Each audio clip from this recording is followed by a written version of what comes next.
Good morning, Lake Braddock. Today is Friday, May 21st, and it is a gold even day. Welcome to the Morning Brew's monthly show.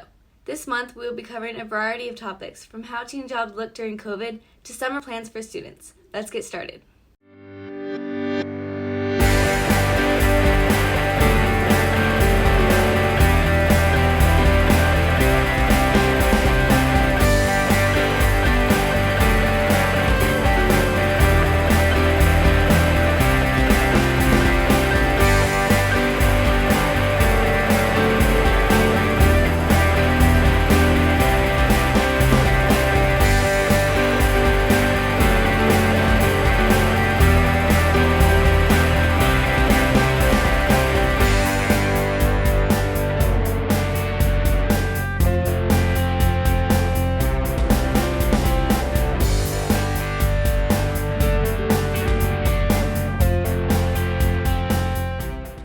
Before we begin, please pause for the moment of silence.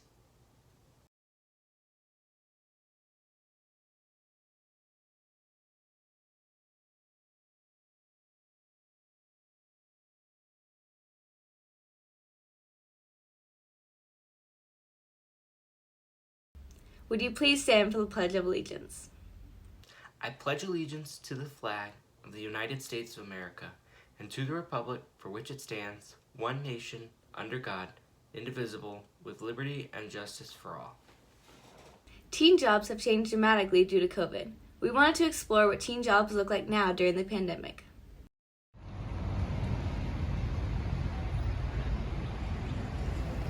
Working a job is something teens do during a regular summer or school year, but after a pandemic transitioned us to full-time virtual school, how has working for teens changed? We wanted to answer this question and learn more about how students are balancing work, study, and life during these unusual times. Duck Chang's restaurant in Annandale, Virginia. So it's definitely a lot different than working during pre-COVID because especially in the restaurant business, there's so many new guidelines and you kind of have to switch up the way that you do things because you can't really have people dining in such a small restaurant. So we kind of had to adjust for carry out and we had to add a whole bunch of new options just to keep our customers safe. Like I said, there's a bunch of different guidelines, but overall, I think I like it better because I have shorter hours. And work is a lot easier because we have a lot more space to work with because there's nobody coming inside the building. Working and going to school during COVID, it's a little bit easier because especially with online school, I can just take my laptop or take my phone and I can just go to work. I'm just prop it up and listen to the teacher while I'm doing whatever I'm doing at my job. I work at my Taekwondo studio. Right now it's kind of a lot, only because I have Taekwondo almost every day, during the week, and then I have a lot of schoolwork, so it's just a lot, and I also have to practice Taekwondo and finish my schoolwork and work that I got in school. So. A lot has changed for working teens during the pandemic. They have had to adjust to an increased workload, social distancing, and longer hours. In conclusion, students and people around the world have had to adjust their lifestyles to survive and thrive in this new environment that COVID has created. Sports have looked different all across the world this year, and that's no different for our spring sports. Let's take a look at LB Athletics. We finally made it to the spring sports season, Lake Braddock. Let's check in with some of our athletes to see how it's going. The biggest way COVID has impacted our spring lacrosse season has been that we've had to play more games per week than we would have if it was a normal year. This year, we're playing about 2 to 3 games per week, which definitely reduces the amount of time that we have to practice and prepare for each of our games. But I feel as a team, we've overcome this adversity by working hard together and using the time that we do have at practices in order to become the best version of ourselves. I also feel that it was scary at first knowing that we had less time before our first game and we had no scrimmages to set a foundation for ourselves, but I feel again as a team we've overcome this by using the time that we do have in order to become the best team that we can. My personal goal for this season is to continue supporting my team by showing up to practices and games ready to lay it all out on the field. I also think I speak for the whole team when I say that a team goal of ours is to continue honoring Coach Wood, who's one of our coaches that sadly passed away to brain cancer earlier this year, and we all want to continue remembering him and honoring him through the sport. Our team goals this year are obviously to win games, but also to have fun and just make the best of what's going on, especially with all the COVID right now. We always have 3 goals for every game. Last games it was make sure that we crush the goal, score, and always just to have fun. So yeah, those usually are team goals. Personal goals are to obviously score, just because I play an attacking position and I always try to score, at least have some kind of an assist. And another big goal that I'm aiming for this year is to get some kind of all-district mention, whether it's first, second, or honorable mention, just because that's always something I've looked up to since my freshman year. And because we didn't really have a season last year, I didn't get that opportunity, so this year is one of my bigger goals for the season. I thought as a team overall we were pretty prepared, just because most of our girls, especially the starters, all play club soccer, so they're still getting practices in, and we were able to have a couple practices before our first game. Obviously not having our scrimmages or out of conference games before going straight into district play was not the greatest, but we still were able to overcome that. Well, it looks like we hit it out the park. See you next time on the Morning Brew. The school year is wrapping up with some students at home and some in school. What has the school year been like for these students? The 2020-2021 school year has been one to remember. The Morning Brew asked some students how they felt about this past school year. No, I don't go in person for school because I work at a grocery store, and I decided to devote my time to my job. I decided to stay home because I felt like I just had already established a pretty solid routine. And I was actually more productive at home than I was, the previous year going in person. Well, it's really because back whenever school got canceled, I was thinking about coming back and I didn't want to not come back. Yeah, I go in 4 days a week, which just started this week.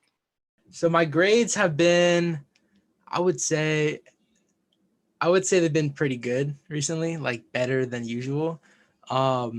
But overall, I would say that I still like in-person teaching better because I feel like I learn more in person. But I think the grades have been a little bit easier this year.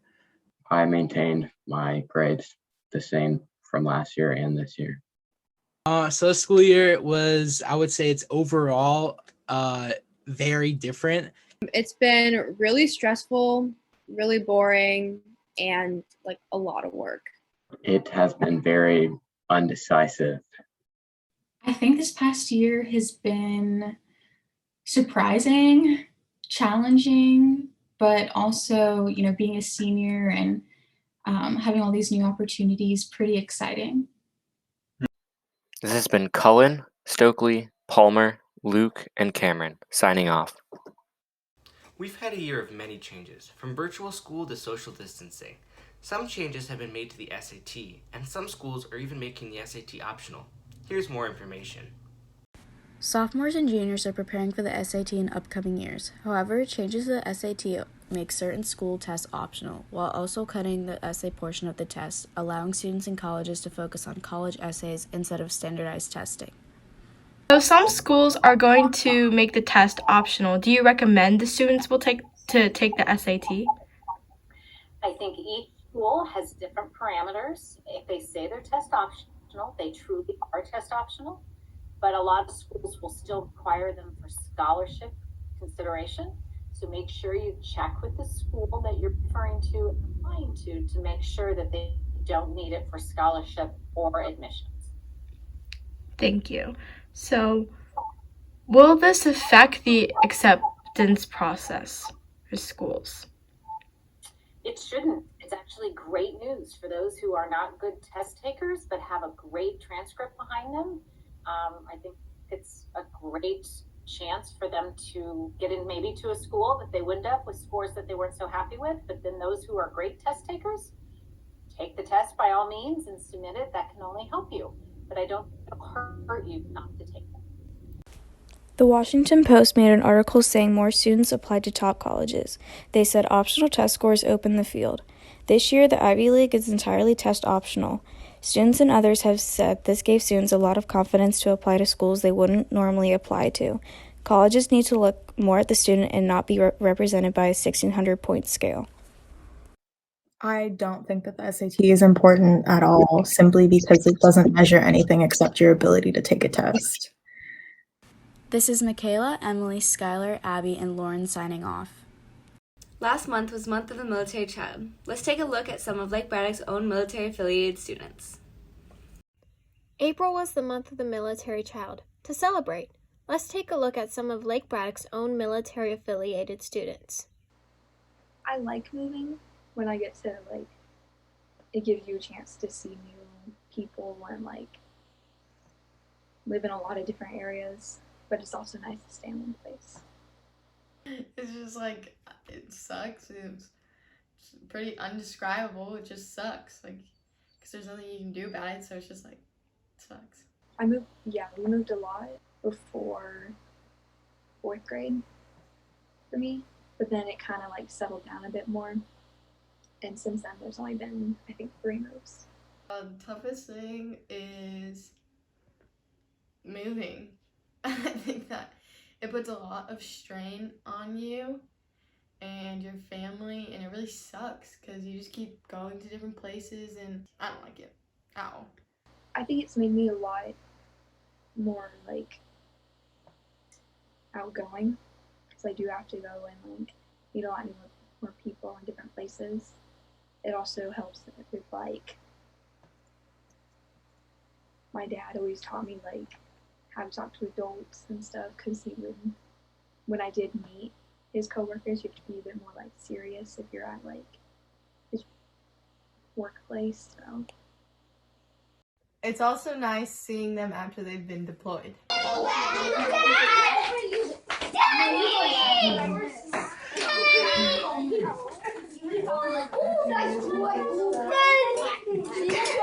As a military kid growing up, I had the opportunity to move overseas a lot, and while being overseas, I got to have all these different experiences that not many people my age got to have. And by doing this, I became a pretty resilient kid. Being in different cultures really helped me appreciate other parts of the world. And I think being thrown into all these different countries so fast really allowed me to make friends. It's nice to have a pet that, like a dog or a cat, because every single time you move, they move with you, So it's nice. This is Lilia, Grace, Hannah, and McKenna signing off on the Morning Brew. The school year is almost over, and summer will be looking different this year. Let's see how some students plan to spend their time. As more people are getting vaccinated and restrictions are being lifted, many students' plans are changing this summer as compared to last year. We decided to take a closer look into student summer plans and what precautions they may be taking to stay safe. We polled students on if they were planning on traveling in the summer, and out of 155 students, 115 answered yes and 40 answered no. Additionally, students said that they or their families were either vaccinated, that they would be traveling to a fairly isolated place, be double masking, or getting tested before, during, and after their trip. We spoke with 2 Lake Braddock athletes on how they plan on training this summer while staying safe. Hopefully there's some camps that we can go to. We're looking forward to that. Also, we're looking to go to the weight room and getting big and just getting our strength up and conditioning with coaches and stuff.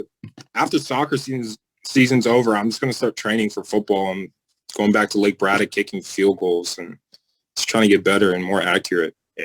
Just keep your mask on, social distance. Don't really, be touching things that you don't need to be touching. There's definitely restrictions that I don't like, but I get why they're doing it to keep us safe. I mean, they could just say hey, we're not going to let you guys play, but they're doing stuff to actually allow us to play. So I respect that. 10th grader Michaela May discusses lifeguarding and how restrictions have changed. This summer, I plan on working at a pool, the Burke Center Pool's lifeguarding. So last year, they had a lot of precautions about how many people can come in the pool, but this year, I think they're opening it back up, to to more people since people are getting vaccines. The number of people will be different, and probably more people will want to come to the pool this year since they were more like hesitant about it last year. Lastly, we talked to 10th grader Chelsea Nguyen about her plans on traveling this summer. I usually just go with my family, and I'm going to be going for a little more than a week. So for Hawaii, we have to get tested between 72 hours before we get into Hawaii, and you have to have a negative test, and you upload it to their government website, and once you're cleared, you're allowed to get on the flight. With many states actively trying to reopen and lift restrictions, it is still important to remember to wear your mask and get vaccinated if possible. There are only a few more school weeks left until summer. Then let the fun in the sun begin. Thanks for tuning in to our monthly show. The news is over. And our virtual cups are empty. We'll see you next time on the Morning Brew. Have a great day, Lake Braddock.